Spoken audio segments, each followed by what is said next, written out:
আজকের আলোচনা হবে প্রথম অধ্যায় নিয়ে ব্যাংক ব্যবস্থার প্রাথমিক ধারণা। ব্যাংক ব্যবস্থার প্রাথমিক ধারণার উপরে আমি মোট 6টি লেকচার নিব। তার মধ্যে আজকে হচ্ছে গিয়ে আমাদের প্রথম লেকচার। এর আলোচনা যেহেতু আমরা জানি যে ব্যাংকিং ব্যবস্থার প্রাথমিক ধারণা, তো তোমরা অনেকেই এই তথ্যগুলোর সাথে পরিচিত আছো, তারপরও আবার নতুন করে একটু পরিচয় করিয়ে দেওয়া বা পুনরায় আবার একটু মনে করিয়ে দেওয়ার জন্যই আমাদের আজকের ক্লাসটা হবে। তো দেখি আমরা আস্তে আস্তে ক্লাস শুরু করি।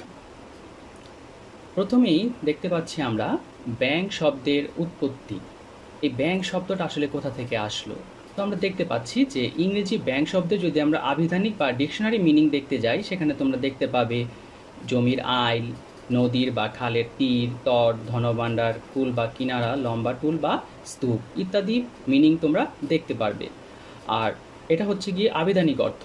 আর যদি আমরা ব্যাংক শব্দের উৎপত্তি দেখতে চাই, তাহলে বিভিন্ন জনের বিভিন্ন মত রয়েছে। কারো মতে জার্মান, কারো মতে ল্যাটিন, কারো মতে ইউরোপের বিভিন্ন দেশের আঞ্চলিক শব্দ যেমন ব্যাংকি, ব্যাংকাস, ব্যাংকিউ, ব্যাংকো, মন্টি ইত্যাদি থেকে এই ব্যাংক শব্দটার উৎপত্তি বলে ধরে নেওয়া হয়। তারপরেও যারা অর্থায়নবিদ রয়েছেন তারা একটা সিদ্ধান্ত উপনীত হয়েছেন যে জার্মান শব্দ ব্যাংকি কিংবা ইতালীয় শব্দ ব্যাংকো থেকেই আমাদের বর্তমান ইংরেজি ব্যাংক শব্দের উৎপত্তি হয়েছে বলে ধরে নেওয়া হয়। এর পিছনে যুক্তিটা হচ্ছে, জার্মান যে ব্যাংকি শব্দ রয়েছে, জার্মান এই ব্যাংকি শব্দ দ্বারা মূলত বোঝায় সরকারি ঋণ বা কাগজি মুদ্রাকে।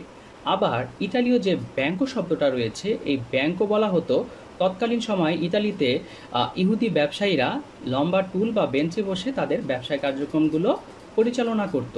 তো সেই লম্বা টুল বা যে বেঞ্চ রয়েছে, সেই বেঞ্চকেও তারা ব্যাংকো বলে ডাকত।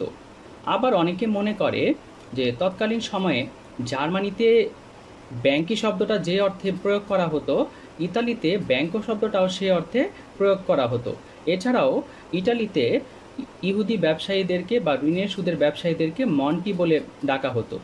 ইতালীয় মন্টি এবং ব্যাংকো সমার্থক অর্থে ব্যবহৃত হচ্ছে। তো এজন্য আমরা সারাংশ টানতে পারি যে জার্মান শব্দ ব্যাংকি কিংবা ইতালীয় শব্দ ব্যাংকো থেকেই মূলত ব্যাংক শব্দের উৎপত্তি হয়েছে। তোমাদের পরীক্ষাতে যদি এমসিকিউতে আসে যে কোনো একটাই অপশন থাকার কথা, বাট তারপরেও দেখো সবচেয়ে বেশি যুক্তিযুক্ত হচ্ছে জার্মান, কারণ জার্মান শব্দ ব্যাংকি এর সাথে কিন্তু আমরা বর্তমানে ব্যাংক শব্দের সবচেয়ে বেশি মিল পেয়ে থাকি। তো এই হচ্ছে গিয়ে আমাদের ব্যাংক শব্দের উৎপত্তি। এরপরে আমরা চলে যাচ্ছি ব্যাংকের উৎপত্তির সংক্ষিপ্ত ইতিহাসে। কিভাবে এই ব্যাংক আসলো বা বর্তমান সময়ের এই ব্যাংক কিভাবে আসলো। তো সামাজিক বিবর্তনের প্রথম ধারায় কিন্তু এসেছে আমাদের মুদ্রা, তারপরে এসেছে হলো ব্যাংক। কারণ অনেকেই এটা একটু কনফিউজড হয়ে যায়, অনেকে ভাবে যে ব্যাংক যেহেতু বর্তমানে আমরা সময় দেখি যে ব্যাংক যেহেতু কেন্দ্রীয় ব্যাংকের মাধ্যমে যেহেতু টাকা ছাপানো হয়, তো অনেকেই ভাবে যে আগে মনে হয় ব্যাংক এসেছে তারপরে মুদ্রা এসেছে। এটা ঠিক নয়। সামাজিক বিবর্তনের ধারায় প্রথমে এসেছে মুদ্রা, এবং সেই মুদ্রাকে গতিশীল এবং চলমান করার জন্য এসেছে আমাদের ব্যাংক। আর বর্তমানের যে আধুনিক ব্যাংক, সেই আধুনিক ব্যাংক ব্যবস্থা তৈরি করার পেছনে তিনটি পক্ষের ভূমিকা সবচেয়ে বেশি, যাদেরকে আমরা বলছি পূর্বসূরি। এই তিনজন হচ্ছেন স্বর্ণকার, মহাজন এবং ব্যবসায়ী শ্রেণী। এরা সবচেয়ে বেশি ভূমিকা পালন করেছে আধুনিক ব্যাংকিংয়ের ক্ষেত্রে। তো মূলত একদল মানুষের অর্থের নিরাপত্তা বিধান এবং অন্য দলের ঋণের আবশ্যকতা, অর্থের নিরাপত্তা বিধান এবং অন্য দলের ঋণের আবশ্যকতা, এই দুইটি বিপরীতধর্মী প্রয়োজন পূরণের প্রচেষ্টা থেকেই ব্যাংকের উৎপত্তি। এ ব্যাপারে পরবর্তীতে স্যার বিস্তারিত আলোচনা করছি। আমরা একটু দেখে নেই ধাপে ধাপে ব্যাংকের সংক্ষিপ্ত ইতিহাস। তো প্রথমে আমরা দেখতে পাচ্ছি মুদ্রার প্রচলন ও ব্যাংক। আমরা একটু আগেই বললাম যে ব্যাংক এবং মুদ্রার মধ্যে বিনিময় প্রথার যে সমস্যা ছিল, সেই সমস্যা কাটিয়ে ওঠার জন্য প্রথমে এসেছে মুদ্রা। আর এই মুদ্রার প্রয়োজনে এসেছে ব্যাংক। অর্থনীতিবিদ হান্না একটা উক্তি করেছেন যে মুদ্রার প্রয়োজনে এসেছে ব্যাংক। তো বলা যায় মুদ্রা যেমন ব্যাংকে জন্ম দিয়েছে, ব্যাংক আবার মুদ্রাকে করেছে গতিশীল এবং অর্থবহ। এরপরে আমরা দেখতে পাই ঋণ ব্যবসায়ের প্রচলন এবং ব্যাংক। তো তৎকালীন সমাজে দেখা গিয়েছে যে যারা দরিদ্র শ্রেণী ছিল, তারা মহাজন শ্রেণীর কাছ থেকে ঋণ নিত তাদের অভাব মেটানোর জন্য বা কোনো প্রয়োজনে। তো এভাবে করে দেখা গিয়েছে মহাজন শ্রেণী অর্থ এবং ঋণের ব্যবসায়ের উদ্ভব ঘটেছিল। দেন কালক্রমে সভ্যতার ক্রমবিকাশের সাথে আমরা ব্যাংকের উৎপত্তি দেখতে পাই। তো সভ্যতার ক্রমবিকাশে আমরা ব্যাবিলনীয় সভ্যতা, রোমান সভ্যতা এবং চৈনিক সভ্যতার ভূমিকা দেখতে পাই ব্যাংক ব্যবস্থার উন্নয়নে। এ ব্যাপারে পরবর্তী স্লাইডে বিস্তারিত আলোচনা করছি। দেন দেখতে পাচ্ছি আমরা ব্যবসা বাণিজ্যের উন্নয়ন এবং ব্যাংক। তো দেখা গেল মধ্যযুগে ব্যবসা বাণিজ্যের প্রচুর উন্নয়ন ঘটে। এক জায়গা থেকে অন্য জায়গায় ব্যবসায়ীরা যাতায়াত করত। তো এতে করে দেখা গেল তাদের মধ্যে লেনদেনের পরিমাণ এবং অর্থ প্রেরণ, এক জায়গা থেকে অন্য জায়গায় অর্থ প্রেরণের প্রয়োজন পড়ল। তো এই প্রয়োজন থেকেই কিন্তু দেখা গিয়েছে যে ব্যবসায়ীরা নিজেদের উদ্যোগে কিছু ব্যাংক খোলা শুরু করলো। তো এর মধ্যে ব্যবসায়ীদের ব্যবসায়ীদের ব্যবসায়ীদের উদ্যোগে গঠিত ব্যাংকের মধ্যে উল্লেখযোগ্য ছিল ব্যাংক অফ সান জর্জিও, রিক্স bank of Sweden, bank of Prussia, তারপরে হচ্ছে হিন্দুস্তান ব্যাংক। দেন কালক্রমে হচ্ছে রাষ্ট্র ব্যবস্থার সংহতি ও ব্যাংক। তো বিভিন্ন দেশে সরকারের আর্থিক নীতি প্রণয়ন, মুদ্রার প্রচলন, রাজস্ব সংগ্রহ করা, হিসাবপত্রাদি বা এবং রক্ষণাবেক্ষণ করা, সেগুলোর প্রয়োজনে দেখা গেল সরকারের নিজেরও ব্যাংকের একটা প্রয়োজন দেখা দিল।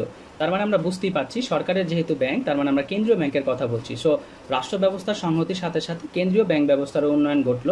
তো বিভিন্ন দেশে রাষ্ট্রীয় পর্যায়ে বা রাষ্ট্রীয় উদ্যোগে উল্লেখযোগ্য যে ব্যাংকগুলো গঠিত হয়েছিল তার মধ্যে উল্লেখযোগ্য হচ্ছে bank of Venice, bank of Barcelona, bank of England, bank of France, এইগুলো হচ্ছে উল্লেখযোগ্য। এরপরে আছে আমাদের আধুনিক যুগ ও ব্যাংক। আধুনিক যুগে আমরা যে ব্যাংকিং ব্যবস্থা দেখতে পাচ্ছি মূলত এখানে সেটারই কথা বলা হয়েছে। বৃহদায়তন এবং শাখাভিত্তিক ব্যাংক ব্যবস্থা, উন্নত প্রযুক্তির যে ব্যবহার আমরা দেখে থাকি, আন্তঃব্যাংকিং দেনাপাওনা নিষ্পত্তি, উন্নত প্রযুক্তির ব্যবহার, এটিএম, আধুনিক যুগের এই ব্যাংক ব্যবস্থার মধ্যে আমরা পদার্পণ করি। তো মূলত এভাবেই আমাদের ব্যাংক ব্যবস্থা সেই প্রাচীনকাল থেকে বর্তমান যুগে এসেছে। এবার আমরা দেখে নেই কিভাবে সভ্যতার ক্রমবিকাশ ব্যাংক ব্যবস্থাতে গুরুত্বপূর্ণ ভূমিকা পালন করেছে। এই সভ্যতার ক্রমবিকাশ তোমাদের এমসিকিউর জন্য খুবই ইম্পর্টেন্ট একটা টপিক। তো প্রথমেই আছে ব্যাবিলনীয় সভ্যতা। খ্রিস্টপূর্ব 2000 অব্দে এ সভ্যতায় মূলত উপাসনালয় ব্যাংক ব্যবস্থার উদ্ভব ঘটে, যার কেন্দ্রবিন্দু ছিল তৎকালীন পুরোহিতগণ। এই পুরোহিতগণ ছিলেন অত্যন্ত বিশ্বস্ত, যার ফলে মানুষ তাদের মূল্যবান অর্থ সম্পদ তাদের কাছে গচ্ছিত রাখত এবং পুরোহিতগণ সমাজের অভাবগ্রস্ত মানুষকে সেগুলো ঋণ হিসাবে প্রদান করত। আর তার জন্যই জমা রসিদ এবং উত্তোলন চিঠা, যেটা আমরা বর্তমানে চেক হিসেবে জানি, তার কিন্তু প্রচলন সেই ব্যাবিলনীয় সভ্যতা থেকেই হয়েছিল। এরপরে আছে রোমান সভ্যতা। খ্রিস্টপূর্ব 1000 অব্দে রোমের 7 পাহাড়ের ব্যবসায়ীগণ ব্যবসা করতেন বলে আমরা জানতে পারি। তাদের উদ্যোগে মূলত ঋণদানকারী ব্যাংক বা লোন ব্যাংকের প্রচলন হয়েছিল এবং এই সভ্যতায় মূলত চেক এবং ব্যাংক ড্রাফটের প্রচলন হয় বলে ইতিহাসে জানা যায়। এরপরে আছে চৈনিক সভ্যতা। খ্রিস্টপূর্ব 600 অব্দে এই সভ্যতায় শানসি ব্যাংক নামে এক ধরনের প্রাতিষ্ঠানিক ব্যাংকের উদ্ভব ঘটে। আর ব্যাংকিংয়ের ইতিহাসে ধরে নেওয়া হয় এই শানসি ব্যাংকই হচ্ছে বিশ্বের প্রথম আনুষ্ঠানিক ব্যাংক। তাহলে যদি পরীক্ষায় প্রশ্ন আসে যে বিশ্বের প্রথম ব্যাংক বা আনুষ্ঠানিক ব্যাংক কোনটা, তাহলে অবশ্যই আমরা উত্তর কি দিব, সেটা হচ্ছে গিয়ে শানসি ব্যাংক। কত খ্রিস্টাব্দে? 600 খ্রিস্টাব্দে। কোন সভ্যতায়? চৈনিক সভ্যতায়। তো এটি হচ্ছে বিশ্বের প্রথম আনুষ্ঠানিক ব্যাংক।